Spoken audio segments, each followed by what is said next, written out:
Week after week, the handsome outlaw of Sherwood Forest, sword in hand, smiles in the face of peril, robs the wealthy and rescues the underprivileged. Richard Greene was Robin Hood so totally that millions of people never truly saw the man behind the bow. However, his true life tale is more bizarre and depressing than anything depicted in the series. A Hollywood heartthrob who walked away from glory at its maximum peak. An adventurer who engaged in actual combat. A leading guy tied for life to a green tunic he could never take off. Ultimately, a peaceful accident on his own farm that hardly anyone is aware of brought down the hero who performed his own audacious acts rather than a villain or a blade. This is the mysterious life and the tragic ending of Richard Greene, the boy born into the theatre. Richard Greene did not become an actor by accident. He was essentially born on a stage. On August the 25th, 1918, he was born in Plymouth, a port city in Devon, England, and the theatre was already running in his blood. Many generations. Both his mother, Kathleen Gerard, and father, Richard Abraham Greene, performed professionally for the Plymouth Repertory Theatre. His aunt, Evie Greene, was a prominent musical theatre star of the Edwardian era. Richard was actually descended from 4 generations of actors.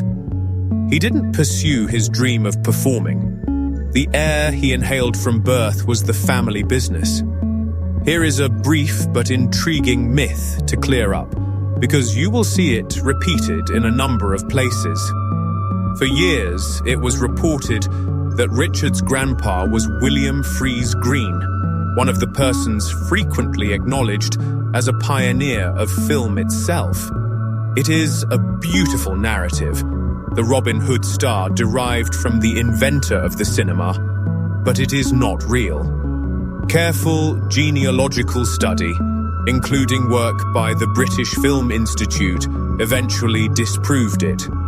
His granddad was, in foul, the actor Richard Bentley Greene. Therefore, Richard's origins lay in the more ancient and profound tradition of the live theatre rather than in the creation of film. That grounding was evident.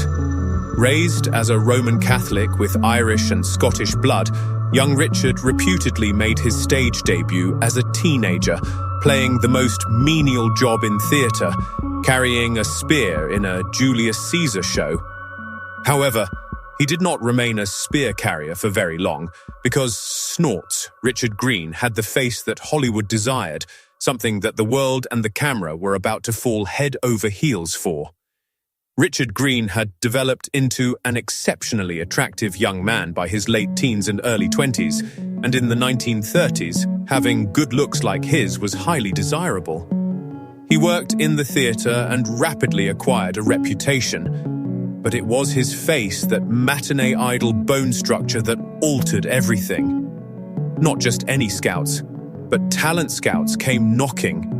When the powerful Snorts Hollywood studio 20th Century Fox got a peek at him, they reportedly described his appearance as combining the greatest qualities of 2 of their biggest performers, Tyrone Power and Robert Taylor. A career may be launched overnight with a comparison like that. Fox, Snorts, brought the young Englishman to Hollywood by signing him to a contract. The studio quickly made him a star after he made his feature debut in the late 1930s. In 1938, he made an appearance in 4 Men and a Prayer. Then, in 1939, a part that is still familiar to fans of mystery and horror emerged. In The Hound of the Baskervilles, the first of the iconic Sherlock Holmes movies starring Basil Rathbone, he portrayed Sir Henry Baskerville. Audiences reacted as he shared the screen in major productions, building a resume of polished leading man performances. Greene's fan mail apparently grew to match that of Tyrone Power himself, who was Fox's #1 heartthrob at the time. Consider that. A young man, only a couple of years into his cinematic career, pulls in adoration on the level of one of the biggest stars in the world. Everything was lining up. The Richard Greene was on the verge of becoming a huge, long-lasting Hollywood star by 1940. Fans, the roles, the looks, and the studio. And then Richard Greene did something that nearly no rising celebrity would ever do. He turned his back on everything, and it was more significant than any film. He lost everything in the war. The globe was on fire in 1940. The Second World War had overrun Europe, and Britain was fighting for its existence. Richard Greene was a young Englishman at the top of his reputation, safe and successful on the other side of the ocean in sunny California. He could have stayed. Many did. Nobody would have condemned a film star for riding out the war in Hollywood, but Greene could not do it. He left his thriving profession behind, renounced his studio contract, and returned home to defend his nation. He joined the Royal Armoured Corps of the British Army and worked as an officer in the 27th Lancers, eventually becoming a captain. This wasn't a publicity gimmick or a token gesture. He distinguished himself during his years of service. His dedication to the uniform was genuine, even if the military regularly pulled him from duty to appear in British propaganda films throughout the war, using his well-known visage to raise morale in the war effort. He was released in late 1944. Here is the devastating portion, the part that characterizes his entire career. That decision, as wonderful and admirable as it was, quietly cost him the stardom he had been ready to capture. In Hollywood, momentum is crucial, and Greene had walked away at the very moment his was soaring. When he eventually returned to acting after the war, the industry had moved on. New faces had filled the gap he left behind. He was never able to regain the intense momentum of 1940. One of his life's great what-ifs is this, snorts. If Richard Greene had remained in Hollywood during the war, he could have emerged as one of the greatest movie icons of the Golden Age. Rather, his story was rewritten by his patriotism. He was a fading movie star, but a war hero when he returned home. He would pursue the heights he had sacrificed for the next 10 years, accepting whatever roles that came his way, until a longbow and a green hood gave him a second type of renown he never imagined, the hero of Sherwood Forest. Through the late 1940s and early 50s, Richard Greene worked diligently, but not at the level he wanted. The studios kept casting him in swashbucklers, those cloak-and-dagger costume adventures replete of sword fights and dungeons. He grew frustrated with it. He once complained that they had turned him into a cloak-and-dagger merchant, and that after 4 dungeon pictures in a row, he had decided to throw it all up and walk away from films. It was at that low, restless moment that television came knocking and transformed his life forever. He was asked in 1955 by Yeoman Films, a British firm, to play the lead role in a television series intended for both British and American viewers. The character was Robin of Locksley, a fabled folk hero from England. The Adventures of Robin Hood was the name of the program. Greene almost declined to go back on stage. Thank heavens he did not. Robin Hood's Adventures became a huge hit. From 1955 to 1959, it lasted for an amazing 143 half-hour episodes and was broadcast in both the United States and the United Kingdom, making Richard Greene a household name simultaneously on 2 continents. His Robin Hood was the definitive version for an entire generation. He gave the outlaw a wonderful blend of charm, daring, humor, and honor. With Bernadette O'Farrell and later others as Maid Marian and Alan Wheatley as the sly, scheming sheriff of Nottingham, the program was humorous, adventurous, and beloved. Adisho, Nally, This series has an intriguing secret that many fans were unaware of at the time. Later, near the end of the decade, Greene married again, this time to a South American heiress called Beatrice Summers. His greatest passion in these later years was not the screen, and perhaps not even romance, but that marriage would survive for about 20 years.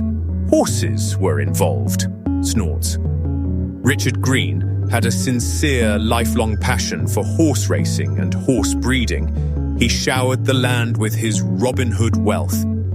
He settled into the lifestyle of a country gentleman after purchasing a 150-acre estate in County Wexford, Ireland. He produced champion horses, music. He mastered the local hunt. He rode, welcomed visitors, and appeared to discover a sense of fulfillment that the hectic world of acting had never offered him. In addition, he was an enthusiastic and skilled golfer. In the end, he had created the tranquil existence he desired. It was perfect for a while. However, the peril that would finally claim his life was present in the same world he cherished, the world of horses and rural estates. And when it did come, it was a gradual, quiet, and incredibly depressing death rather than a grandiose Hollywood one. The Descent. The dramatic account of Richard Greene's death that goes viral online is not accurate. So let's dispel a myth today.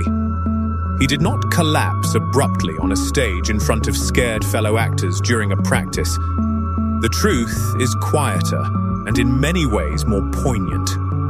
His lengthy second marriage to Beatrice Summers ended in divorce by 1980. A few years prior, he had sold his cherished Irish estate and moved back to England, where he settled in Kelling Hall, a stately but more sedate residence in Norfolk. He was growing older. He had been plagued for years by an old leg ailment from his time in the army during the war. He was, by this stage, largely retired from performing, enjoying a slower life. Then, the accident that altered everything happened in 1982, snorts. Richard Greene had a severe fall. It has a cruel symmetry for a man whose life had revolved around horses.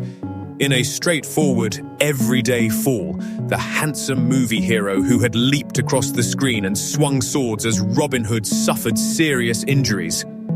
However, the tragedy didn't end with the fall.